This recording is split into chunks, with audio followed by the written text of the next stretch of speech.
Hey guys, and welcome back to the new unit. This unit is going to be about similarity. So the intro for this video is going to be something a little different.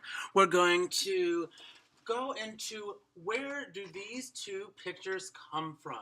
They say they come from somewhere just between Kyoto and Kobe, Japan. So here's a short video introducing this. I spent 2 days and a night with the Tanaka family who live just outside Kobe, Japan. They spoke just as much English as I spoke Japanese. None. In the end, the true connection that bound our two worlds together, bridging the language barrier, was a basic game called Jenga.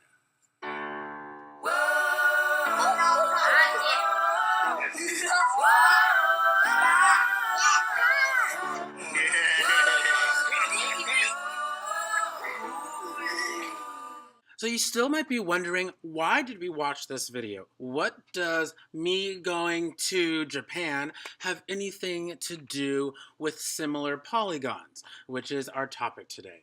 And there we have 3 objectives in math, and by the end of the lesson, I hope that you can kind of figure it out. And if not, I'll tell you by the end of the lesson.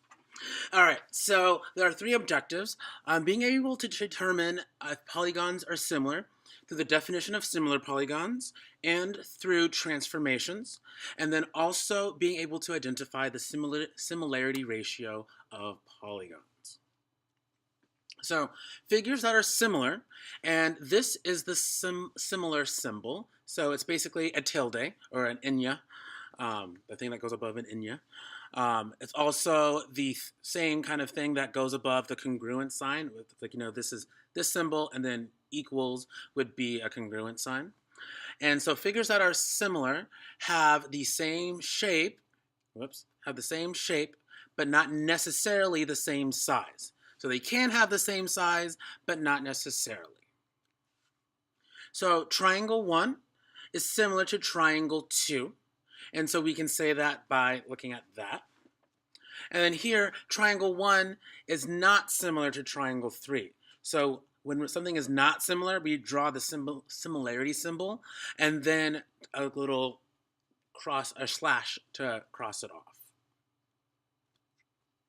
So the definition of similar polygons is that 2 polygons are similar if and only if their corresponding angles are congruent and their corresponding side lengths are proportional. So all of the corresponding angles need to be congruent. See how A and E are right angles, B and F are congruent because they have congruent arc marks. C and G both have 2 arc marks. D and H are both right angles.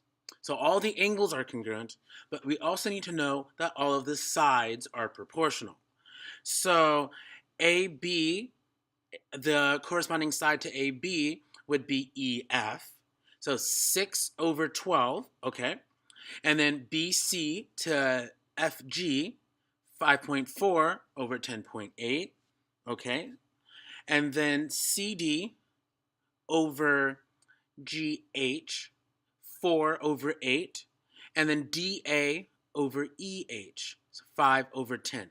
All of those proportions equal, or all those ratios equal 1/2.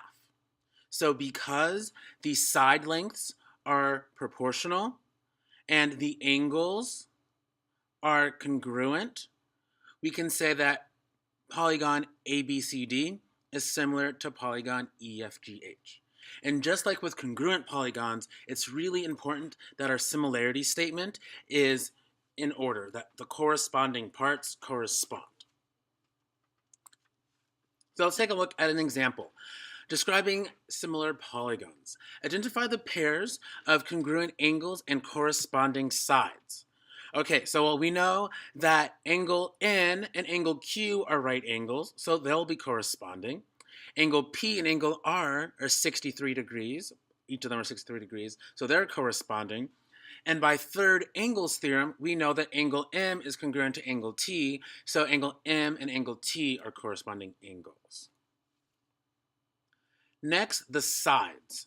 Okay, so one way that we can kind of figure out the sides is that since we already know all of the angles, we know that N and Q and P and R are corresponding. So that means NP and QR are going to be corresponding. And this is 1 and that's 0.5, okay? And then let's see the hypotenuses of these triangles, 2.2 and 1.1. Okay, so this was 1 to 0.5. This was 2.2 to 1.1. And then this is 2 to 1. So all of these correspond. So they all have a similarity ratio of 2. Because 2.2 over 1.1 is 2. 2 over 1 is 2. And 1 over 0.5 is 2. And so these are all of the corresponding sides.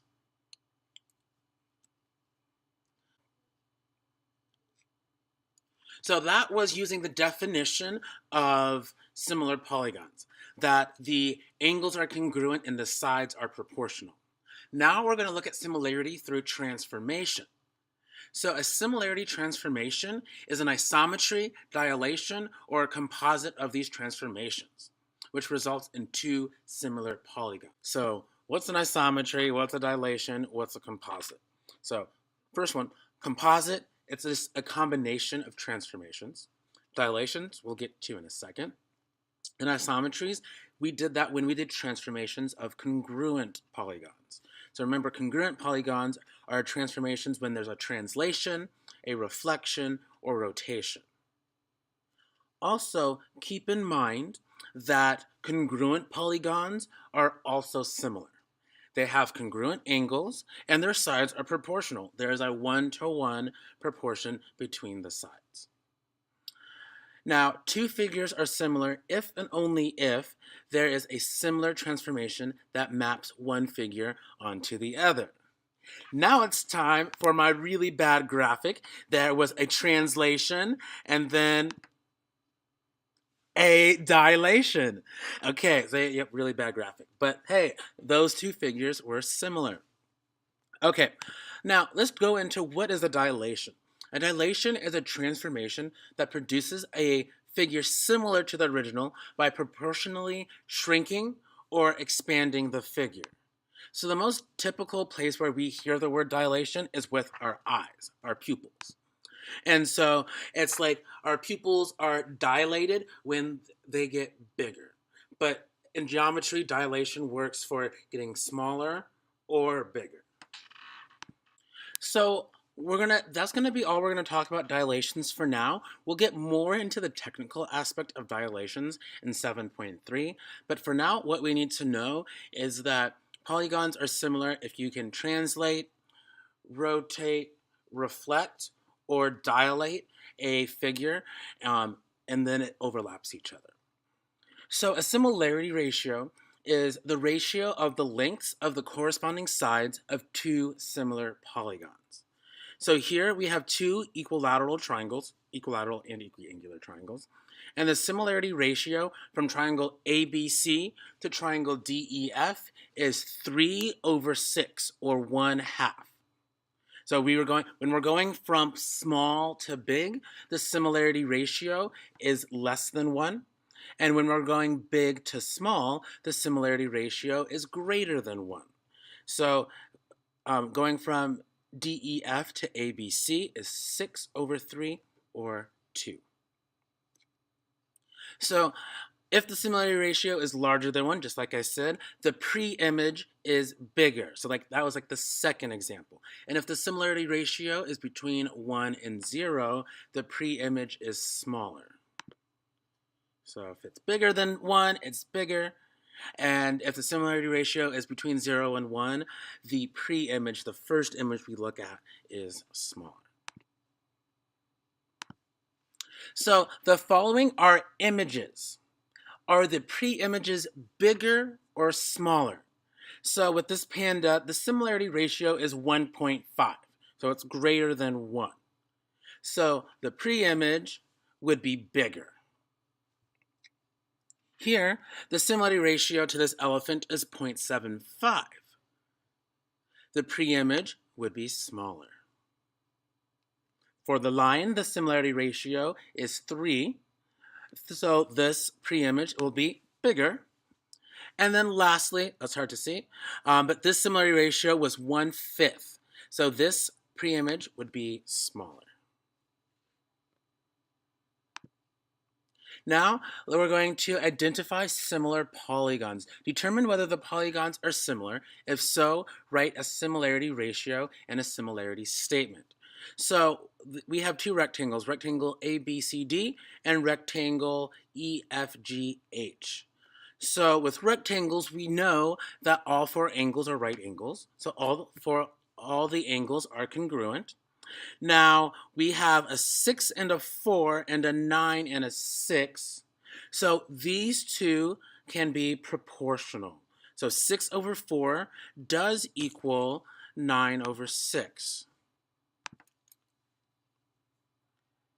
6 over 4 equals 9 over 6. Because they both reduce to 3 halves. 3 halves equals 3 halves. So therefore, I just need to make sure that in my similarity statement that I make sure that I write these rectangles correctly. So I can say that ABCD is similar to EFGH. A, B, C, D is similar to E, F, G, H. One of the most important things that I learned with my time with the Tanaka family was that despite having many differences, not speaking two totally different languages, living on two totally different continents, there were many things that we had in common. In many ways, we were similar.